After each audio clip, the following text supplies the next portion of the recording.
परम भागवत सुदामा जी का परिचय देते हुए सुखदेव जी महाराज कहते हैं, परिचित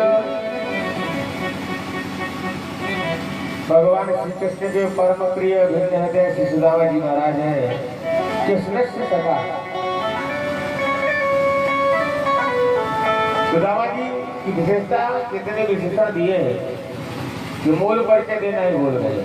न नाम बताया, न काम बताया और उन्होंने दाम बताया, केवल विशेषण गिनाए हैं।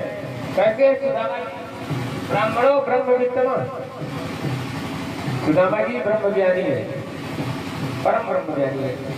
इंद्रियों के विचार में एकदम विरक्त रहने वाले ब्राह्मण है। फिर भी सुखदेव महाराज को संतोष नहीं हुआ तो बोले, प्रशांतात्मा, हर परिस्थिति में सुदामा जी प्रसन्न रहने वाले हैं, जिसका चित्त कभी अशांत न हो, ऐसे प्रशांतात्मा। तो महाराज आगे विशेषण है दिया है जितेंद्रिया, जिसकी इंद्रिया सर्वथा उसके वशीभूत हो। इतने बढ़िया बढ़िया सुदामा जी के विशेषण गिनाए हैं। अब भैया जब बेचारी सुशीला का परिचय देने लगे सुखदेव महाराज, सुखदेव सुदामा की धर्म पत्नी जो थी तो परम पतिव्रता थी। दारिद्र श्री रामान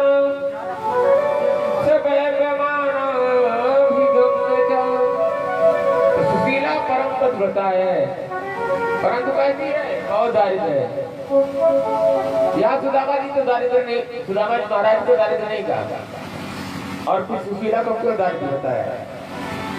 दारिद्रो इसको संतुष्ट, भागवत की दृष्टि से जो संतुष्ट रहता है और वही दारिद्र। तो सुदामा जी तो संतुष्ट हैं, हर हाल में मस्त हैं, पर बेचारी सुशीला को तो घर की चिंता है। सुशीला घर की चिंता में चिंतित रहती है, ऐसी आवश्यकताएं तो है, वो चिंता से विचलित किए रहते। और जब आज जब किसी संत के द्वारा सुशीला को पता चला कि मेरे स्वामी के सरकार द्वारिकाधीश प्रभु अचंभित रह गई बंधु। तो सुदामा जी का कैसा विरक्त स्वभाव है कि अपनी पत्नी को भी नहीं बताया कि मैं कृष्ण का सखा। और आज सुशीला ने पूछी थी, महाराज सर बताइए श्री कृष्ण क्या आपसे सखा है? ऐसा मैंने सुना है। तो सुदामा जी हंसने लगे, हाँ देवी, बचपन का मित्र है हमारा, हम लोग साथ पढ़ते थे, तुझे किसने बताया देवी? तो सुशीला बोली, महाराज एक साधु बाबा आए थे, महाराज आए थे, बातों बातों में चर्चा करी तो उन्होंने मुझे बताया, आपने तो कभी बताया नहीं। नदु ब्राह्मण भगवता सखा साक्षात् क्रियापति ब्राह्मण शरण्य भगवान कहते, अरे मालूम है द्वारकाधीश भगवान श्री कृष्ण जो है जिन्हें आप अपना मित्र बता रहे हैं, वो साधारण नहीं है। वो कहते हैं वो ब्राह्मणों के अनन्य भक्त है, ब्राह्मण को बहुत मानते हैं, शरणागत वत्सल है, जो शरण में आ जाए उसे सब कुछ निछावर कर देते हैं। मेरी प्रार्थना है महाराज एक बार आप उस सखा से मिलने के लिए जाइए। दास की देवरी सीधते कुटुंब में आप यदि मिलने जाओगे तो बहुत जब मिलेंगे, इतना देंगे कि पीढ़ियों की, कई पीढ़ियों की दारिद्रता दूर हो जाएगी। सुदामा जी बोले, बाबा जी बचपन का मित्र है, वर्षों के बाद आज इसके मिलने जा रहा हूँ, तो क्या मैं धन की कामना से जाऊंगा? उससे अपनी दारिद्रता रोने जाऊंगा? ऐसे तो मैं कभी जाने वाला नहीं। और मुझे तो ये भी नहीं कि वह रहता कहाँ। सुशीला समझ गई, मेरे भैया तो पड़े सिद्धांतवादी है, लेने देने की बात पर जोर डाला। फिर जाने वाले ने सुशीला बोली, नहीं नहीं, मेरा मतलब ये नहीं है कि थोड़ा कहते, मेरा मतलब तो सिर्फ ये था कि आप दर्शन कराएं, मुझे धन की जरूरत नहीं। आज के बिना द्वार बच्चे कहाँ रहते हैं? आजकल द्वारिकापुरी में रहते हैं। द्वारिकाधीश बनकर विराजमान है, बड़ी महिमा है उनकी द्वारिकापुरी में। स्वामी अपने लिए सही पर एक बार मेरे लिए जरूर मिल करके आइए। क्या अपने सखा का इतना नाम सुनकर आपको मिलने का मन नहीं होता? सुदामा कहते हैं, अरे बाबा जी तूने तो बड़े मन की बात कही है, मिलने को तो मेरा मन भी खूब होता है, और तू करेंगे तो आज मिल ही आता हूँ। मेरे मन में उतावलापन भी आ गया है, और कई बार उसकी याद आई, मिलने का मन हुआ, फिर मैंने सोचा नहीं जाने कहाँ होगा, कैसे मिलूंगा, पर जब आज तू कह रही है तो मेरा मन खूब हो रहा है, और मेरे मन में तो एक ही उत्कंठा है, यही परमो लाभो उत्तम श्लोक दर्शनम। अपने मित्र की बाल सखा की प्रशंसा सुनकर कितना अच्छा लगता है आज ही मैं मिला हूँ, परंतु सोचता हूँ कि जब इनकी इतनी महिमा है तो बदल गए होंगे, और अब तो उनकी ठाट दूसरी होगी, इसलिए मेरी नमो भगवते वासुदेवाय। लेकिन ये परम लाभ मेरे मन में है। सुशीला बोली तो देर की बात है, सोच क्या रहे, चलो अभी निकलो। सुदामा जी बोले, अरे सुशीला ऐसे थोड़ी मुंह उठा करके चला जाऊंगा, अरे भाई वर्षों के बाद मित्र से मिलेंगे, और नमो भगवते वासुदेवाय खाली हाथ थोड़ी जाऊंगा। देखो कुछ ऐसे स्थान होते हैं, मित्र के घर, गुरु के घर खाली हाथ मत जाओ।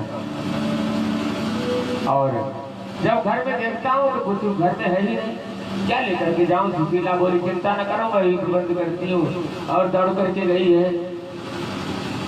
या चित्वा चतुरो मुष्टि विप्राण प्रत्यकुतानुरान कैले खंडेन कामबद्ध वर्ते व्रदानुपायनम।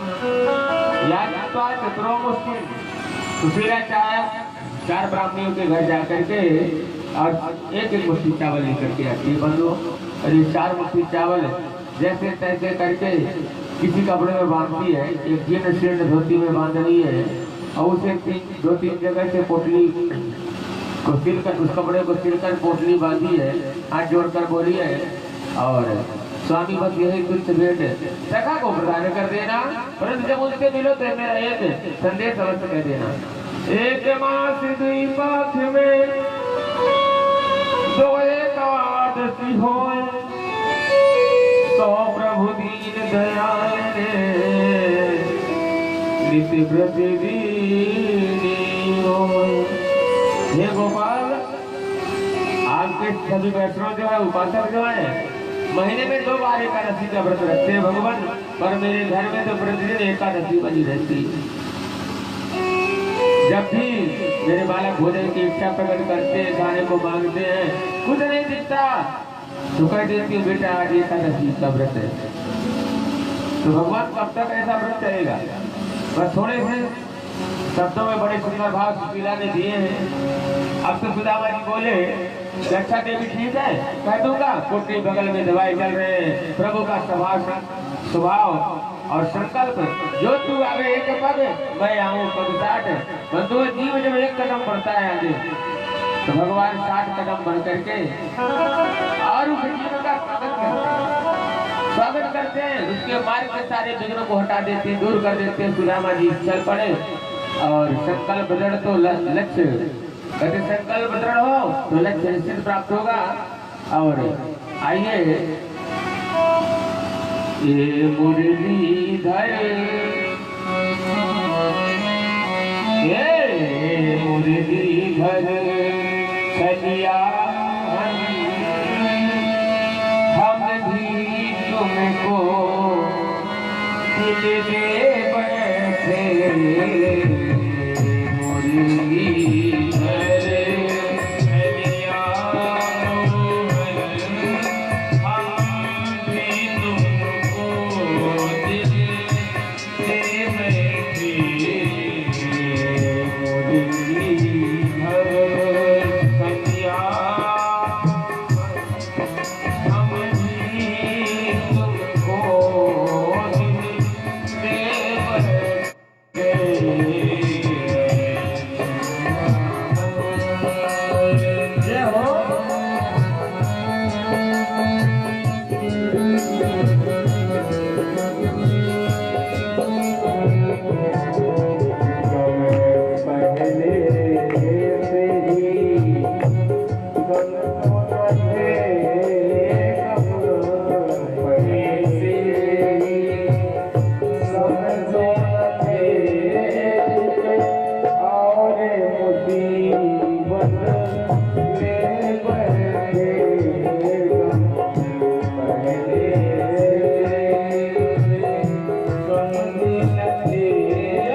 तो महाराज जो दुआ में एक पंग मैं आऊँ पंग साथ ये जीव जब भगवान के मिलने के लिए एक कदम बढ़ाता है ये परम पिता परमात्मा 60 पग कर करके और स्वागत करते हैं। अब सुदामा जी जन संकल्प के साथ चल रहे हैं। भैया नगरी चाहे जितनी दूर हो चलते चलते विचार कर रहे हैं और जब परिश्रांत हो गए तो पेड़ की छाया में विश्राम करने लगे। सुदामा जी को विश्राम करते प्रभु ने देखा, सोचा तुम्हारा विश्व लग करे तो भगवान ने लीला की सोचते हैं सुदामा जी को लाकर द्वारिका में सुला दिया। सुदामा जी की नींद खुली तो होश उड़ गए, भैया हम कहाँ पहुंच गए, जरा पता बताओ कहाँ पहुंचे। द्वारिका कितनी दूर है। पति भटता हुआ द्वारिका में तो पति भटता हुआ कहता कि महाराज आप तो द्वारिका में खड़े हैं। अरे भाई थोड़ा गजब हो गया, इतनी जल्दी आ गए, यदि ये द्वारिका है तो किसने करेंगे, हमारा कहाँ मिलेगा। पति कहता है महाराज ये कहता नाम बता रहे हो, ये कौन है। सुदामा जी के कन्हैया को हमारे नहीं जानता। नमो भगवते वासुदेवाय। कहते भैया तो बचपन की बात है, लेकिन हमारे मित्र का नाम श्री कृष्ण चंद्र महाराज है, इतना समझ ऐसा पति मुझे बताया। अब तो भैया कन्हैया का श्री कृष्ण चंद्र नाम सुनते ही और सुदामा जी का हृदय जो है गदगद हो गया।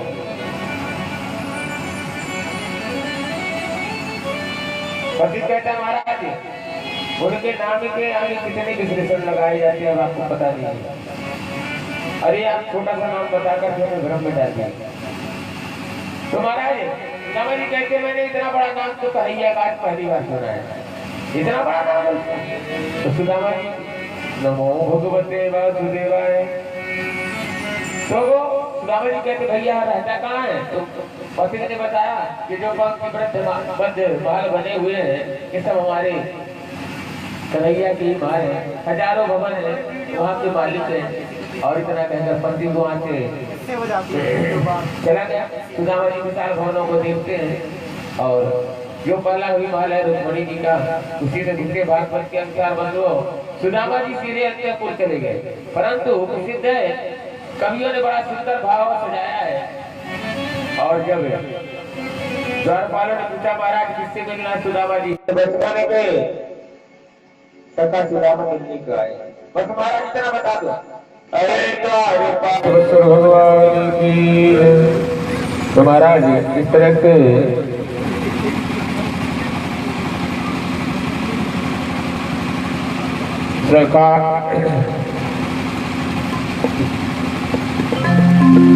जो द्वारपाल है और कन्हैया के स्वरूप को देखकर सब मित्र गए। सोचा भगवान की क्या भगवान के हमारे ऐसे मित्र होंगे, फिर विचार करते हैं कोई हो सकता है। और सुदामा जी को बैठाकर द्वारपाल भीतर गया और भगवान से कहता है कि महाराज मेरी समझ में नहीं आता है कि क्या आपके ऐसे मित्र हैं। सीत पगान जगातन प्रभु जाए को आही बसे ही ग्राम। सीत पगान जगातन प्रभु जाने को आही बसे ही ग्राम।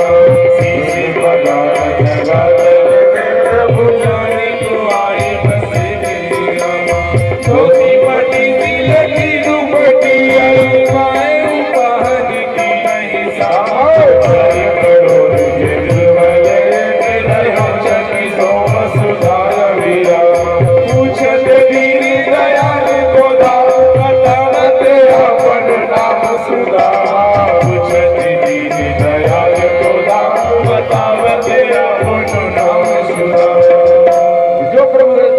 सुदामा नाम पड़ा बंधु। भगवान अपने श्रृंगार से कूद पड़े, पीताम्बर नीचे गिरा, पादुका पहनना भूल गए और दोनों पूजा प्रसाद करके सुदामा सुदामा पुकारते भागते गए। सारी सभा सावधान हो गई। कौन सी विभूति आ गई जिसे देख करके भगवान हमारे इतने आतुर हो गए।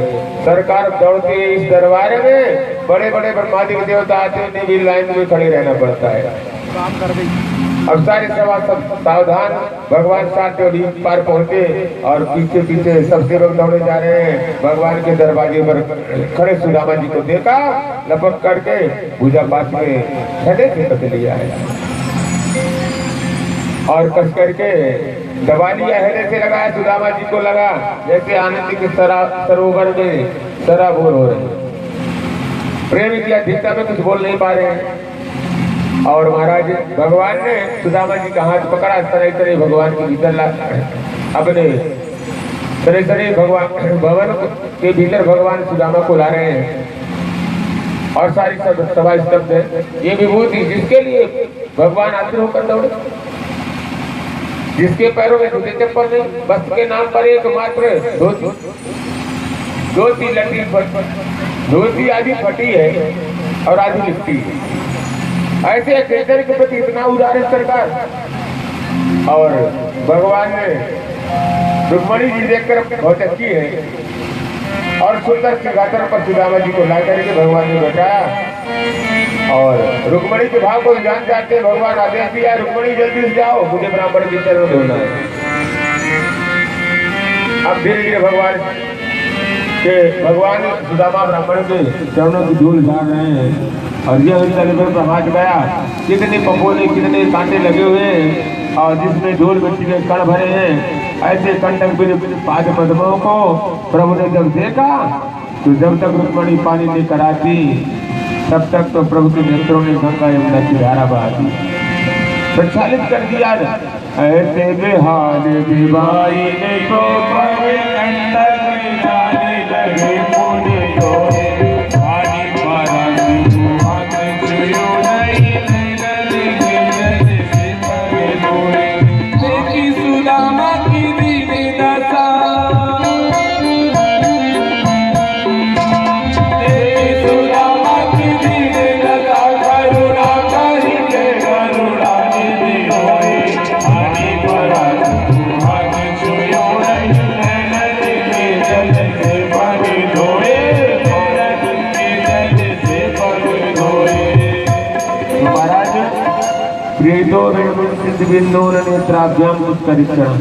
की अधिकता में प्रभु के नेत्रों से इतना जल बरसा, सुदामा जी के चरण धुल गए। रुक्मणी जी पानी नहीं कराई तो देख से देख करके चकित रह गई। खड़ी खड़ी विचार करती है कि मैंने कृतम पुण्यम अवधूतेन भिक्षुणम रियाहीनेन लोकेस्मिन् कल्पेन धमेन जान। अब तो भैया रुक्मणी जी सोचती है कि मैंने कृतम पुण्यम अवधूतेन भिक्षुणा, इस भिखारी ने, इस अवधूत ने कौन सा पुण्य किया है जिसके मैं चरणों को मेरे जगदीश्वर जो है उनके चरण रज की चाहना कर रहे हैं, चरण कमलों को धो रहे हैं और जल से नहीं नेत्राभ्याम पुष्करेक्षण अपने नेत्र के जलों से पाद प्रचारण कर रहे हैं। इसके समान तो पुण्यात्मा कौन होगा? रुक्मणी ही नहीं, सारा जगत सुदामा जी के भाग्य की सराहना करता है। और भैया सुदामा जी के मनोगत भाव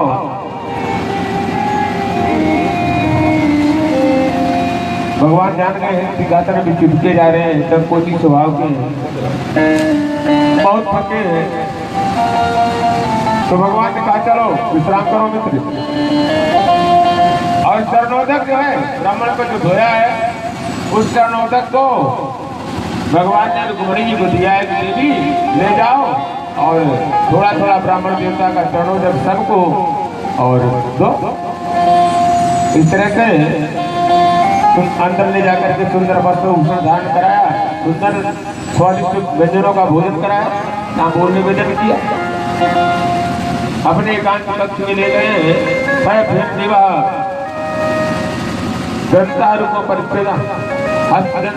सुंदर जो है पलंग पर और बैठे हुए हैं, आनंद विभोर हो रहे हैं सुदामा जी। अपने आनंद में कुछ बता नहीं पा रहे हैं, इतना अपार सुख का अनुभव हो रहा है। अब जब सुदामा जी आराम करने लगे तो हमारे भगवान सुदामा के चरणों को दबा रहे हैं और सुदामा जी मना करते हैं कि नहीं मित्र रहने दो। ये प्रसादात् धरणीधरो ये प्रसादात् कमलामणो ये प्रसादात् अदितो ये प्रसादात् मम राम नाम। तो भगवान कहते नहीं मित्र, मैं ब्राह्मण के ही आशीर्वाद से धरणीधर कहलाया, ब्राह्मण के आशीर्वाद से मुझे लक्ष्मीपति कहते हैं और तीनों लोक का जो विश्व विजेता बैठा है ब्राह्मण का आशीर्वाद है। अब विप्र प्रसादात् मम राम नाम, ब्राह्मणों के आशीर्वाद से मेरा नाम राम नाम पड़ा है। बोल भक्तवत्सल भगवान की। तो महाराज इस तरह से अब हमारे भगवान जो है सुदामा देव के चरण दबा रहे। रुक्मणी जी से कहते हैं भगवान की रुक्मणी और पंखा ले आओ और हवा करो ब्राह्मण देवता की सेवा करना चाहिए। तुझे महापुरुष है, तुरंत पंखा उठा करके लाई। अब एक किनारे खड़ी बंधुओं और रुक्मणी जी पंखे से हवा कर रही हैं और भगवान हमारे चरण दबा रहे हैं ब्राह्मण की। जय भीम पर्या चरण साक्षात चमर बिजरे रवई, पंखा लेकर हवा कर रही है, साक्षात लक्ष्मीपति जी के चरण दबा रहे हैं। और संसार में भला इससे बड़ा वैभव संपन्न श्री संपन्न कौन हो सकता है? लक्ष्मी नारायण दोनों आज ब्राह्मण देवता के सेवा में संलग्न है। और भगवान कहना चाहते हैं, हम सबको बताना चाहते हैं कि कोई सुदामा बन के तो देखे, सुदामा जैसा बने तो सही। तो मैं क्या करता हूँ, निरपेक्षम शांतम निर्वैरं समदर्शनम् अनुव्रजाम्यहं नित्यं पूयितांगिरेणुभिः। भगवान हम सबको बताते हैं और कि मैं तो ऐसे कहते सुदामा की तरह कोई बने, अगर सुदामा की तरह बनता है तो ऐसे मैं महापुरुष की चरण रज में स्नान करने के लिए तैयार हूँ। निरपेक्ष तो बने, निरपेक्षम मुनिम शांतम निर्वैरम समदर्शनम। समदर्शी है सुदामा जी, कोई बैर भाव नहीं है। और हम तो ने जाने भैया कितनी अपेक्षाएं हैं हम लोगों के पास, और हम किसी जुड़ते हैं तो सोचते हैं कि हमारी काम आएगा, जिससे ऐसा काम चलेगा। प्रभु का भजन करते हैं तो उससे भी अपेक्षाएं कि भगवान से भी मांगेंगे, यह मांगेंगे वह मांगेंगे। भगवान कहते हैं नित्य प्रति उसके पीछे पीछे भागता हूँ ताकि उसके चलने से जो धूल उड़ रही है उस चरण धूल में स्नान करता हूँ। कोई सुदामा जैसा बने तो मैं अपने आप को पावन करता हूँ। जिनके घर पावन भय संत पधारे आए, विप्र